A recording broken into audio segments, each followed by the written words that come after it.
that put to great test today. However, it was oftentimes, it was either an amazing performance in gold or it was a strong XP performance that enabled the Hurrahs to be that successful. So if you're saying, I don't see a lot of great XP laners against this matchup, maybe Yangon's kind of put GK into a tough spot. Exactly. I think this is where we double down and go back to the more damage-dealing EXP laners, the Lapus, the Yujongs of the world.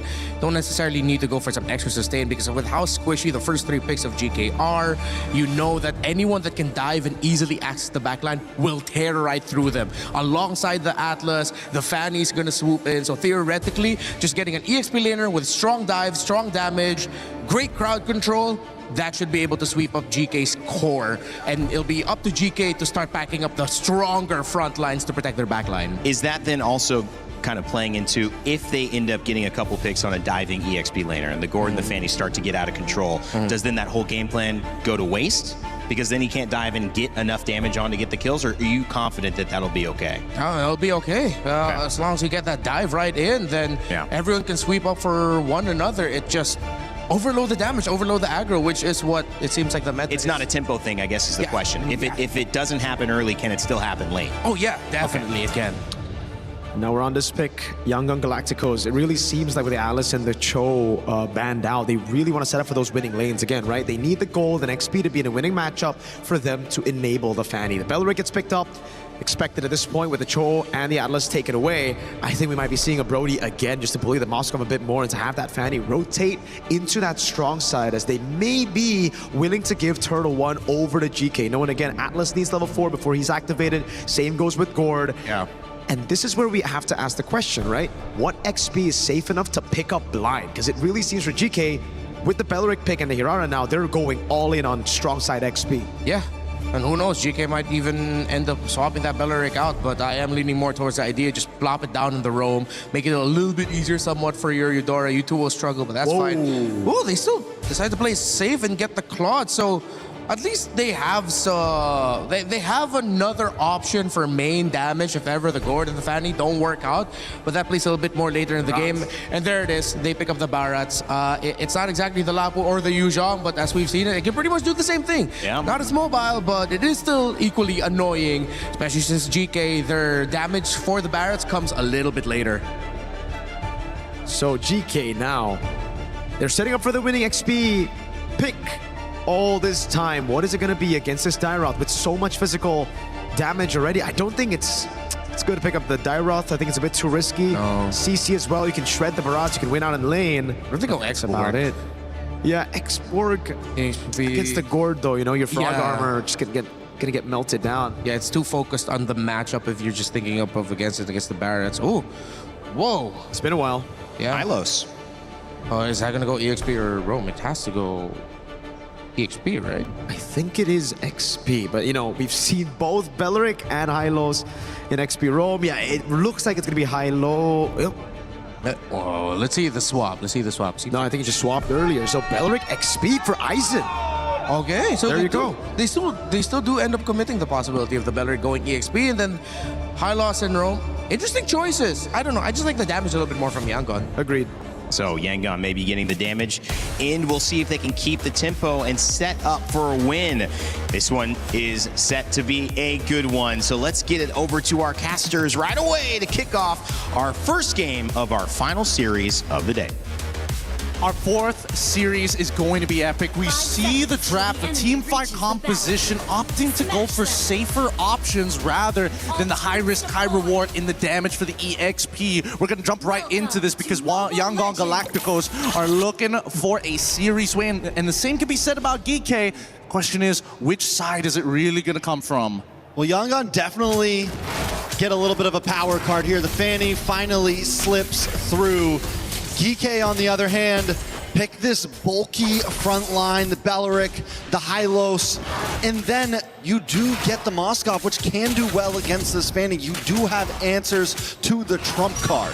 I feel like a lot of the answers is one-on-one, right? I do like the option that Aizen has access to this Beleric just so that he doesn't need to go with the Revitalize, what Shen is currently running right now in his emblem set. Now, he can just flicker into the action and try and catch people off guard rather than play defensively. He has options. With 55 seconds left on the clock so far, the laning phase and a lot of the motions that we're seeing from Geekay is actually centered around Xeno in the jungle. And look at Yangon already looking for a play, checking out to see if anyone's down here. They make sure that Han is safe to go for this. And very running tightly. The mid lane, the mid trio, all sticking together, not exactly looking for off-map play on the side lanes, but at least making sure that Han's in a good position coming up for this turtle. Again, it's just a lack of information, and Geekay don't mind it. They don't know that one of their camps just got stolen here, but really, do they need that camp at this stage of the game? Probably not. Han on the opposite side will have a slight EXP lead, but not enough to create the level lead necessary for the upcoming turtle. We'll see in a little bit, because Yangoj Galacticos could just, stretch out that first turtle a little bit longer than they usually do. Looks like they are going to go for it instead. Han comes in, gets some nice damage on a Shen. Zeno! Deletes him! Deletes him! We can't pretend that there's too many point-and-click stuns here. That should have been expected, but unfortunately wasn't able to get the cable out in time. Oh! Looking for the stun from Blink here. Gets it. Nice magic gush, Ying able to get the turtle. Aizen goes down as well. Han back on the map, looking for the re-engage. That's 2 members down, 1 from each side. YG gets the revenge. What an interesting mechanic there. Haven't seen the Daytona's Welcome work like that, but this should be another kill on towards Shen's side, but it looks like he might be too tanky. Oh, so close. Able to get the regenerate just in time at the very end. All right, so things have come back to a standstill. It's 1-1. Zeno continues to be aggressive, though. Ying does get the stun. Should be able to get away from this. Maybe even able to put some damage out of his own. That was not going to happen. He's got too many stacks. He's got too many base stats to keep himself very healthy in these fights. All right, so on the top side, still at a standstill as well. Oh, both teams just continue to go for it. Han tries to come in, but look at the Fatal Links. That's going to be a great grab. Shen will go down as well. The Magic Gush Fatal Links combo sprinkled on top with a little bit of Fanny. It's looking good right now. It's looking real good, but at the same time, was that not foreseeable? The wave was getting shoved in. The flicker was fast coming up for Cornell, but as long as Han's able to react in time and throw out at least one of those cables, stun or not, he's going to get pulled through. Either ways, that was not exactly the greatest, but Yangoj with a 2K lead on their sides. They're very happy with the way that this is actually starting to progress, but at the same time, Geekay, they're not completely out of this just yet. They just need to deal with the early aggression, and not to mention that we do finally see first item purchases from Han, so his first item power spike is here. Another stun on to Shen there. In the mid side, YG want to try to take control here before this turtle comes up. Similar to what we saw last time. Last time, though, Han did catch that quick stun to the face and got taken out. I think this time maybe it's a slightly slower approach. Both junglers going for their purple buffs.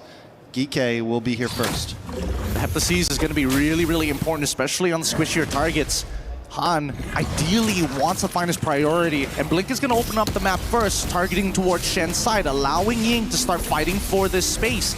Again, the 2 frontliners for the side of Yangoj, they don't mind dying here. As long as they can maintain the stacks onto Ying, he is going to be one thick boy, but Han ain't wasting time as well. They're making sure that he is still having some kind of camp, something to farm on the map, so he's not just stagnant. Han has hit level 8 before Zeno, and will continue to farm. YG with no reason to rush this turtle right now. They've got a small lead. They can take their time, create space across the map. Up on the top side, Zeno might look for, oh my lord, Han comes in, able to get the kill. Plays a duet defensively, and now responsibly back to Zeno. Zeno just trying to get away. Han doesn't have any more energy to go for the fight. Zeno looks for the re-engage because he's walking into Blink. May not be able to get away from this one. They're going to try to close in. Zeno still dancing, finally goes down. Han's going to fall as well because Quanak comes in the nick of time. Great timing, great timing. The fact is, Zeno understood one thing. Hey, I'm going to be dead no matter what. If I can get a trade, that's honestly not that bad, and they were still able to pull it off. The unfortunate part is the fact that Quanak always has to flicker to close that distance, and I think this is starting to become a little bit of a problem. Yes, he does have pull yourself together, but at the same time, he's got no defensive tools to protect himself if Hans gets on top of him at this stage of the game. So he's got to be very careful with how he uses the stun. Second turtle at 6 minutes in, finally going down. YG with a 2.5k gold lead at this point. Geekay slowly falling behind. I mean, Zeno hasn't really been able to pop off. Yes, we've seen some deaths on Han, but he is making up for it with map control, with taking out members, making sure that Sanji gets a good start up in the gold side. The fact that we've now seen Yaga go down as well, the push on the top side is tremendous with a big magic gush onto Shen. Shen unable to get away, and even though it's the roam, every pick matters right now. Yep, they're getting so many things for free. Sanji, he's not going to die here, I think. Now with the Blazing Duet, they're looking for a bigger fight. Ooh, Blazing Duet onto Yaga. Yaga tries to dash through, gets on the other side of the wall, but Kunok still goes down. He came in to help and paid for his life. Yaga falls as well. YG just capitalizing on every little mistake from Geekay right now. Yeah, like everything that just doesn't seem to be going in Geekay's favor, right? They tried to figure out ways to kind of edge out just little efficiencies here and there to try and minimize the damage being thrown at them. But now, Zeno getting the Sky Piercer, pretty good. But we need to see a full team wipe out here from the side of Geekay. That's how their composition is so strong. They got to fight as 5. Geekay, can they bring it together? They are all grouped up in this mid side, so there's your fight as 5. Even if they have to lose a tower, it should be worth it. Quinnock, though, getting zoned back. Shen drops a glorious path. Blyzen's taken out by the magic gush.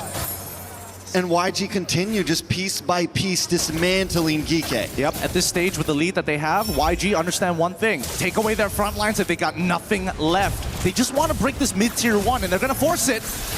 Han dives in. Zeno looking to clear the waves, and he gets pulled in! 2 members taken out. Sanji in the backside with a Blazing Duet. Shen goes down. Quinnock will be the last to fall. There's no escape right now from YG.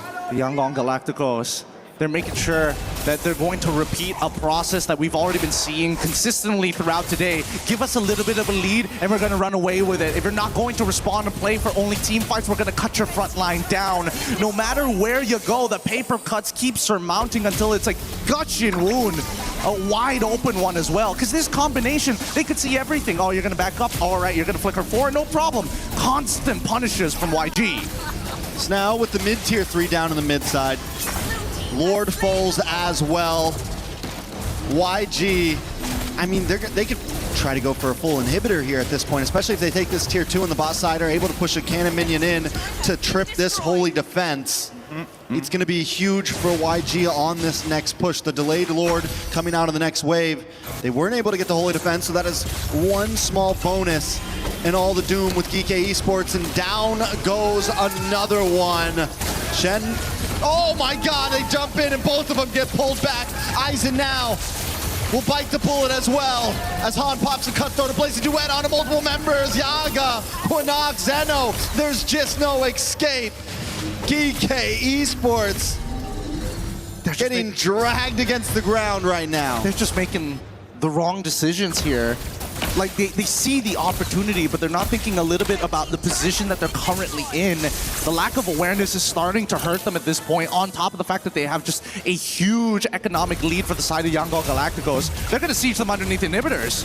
Yeah, they were able to pop that holy defense before, so now the Lord gets full, ample opportunity. Kai's does flicker back. Spirit Destruction comes through. No way he goes for it.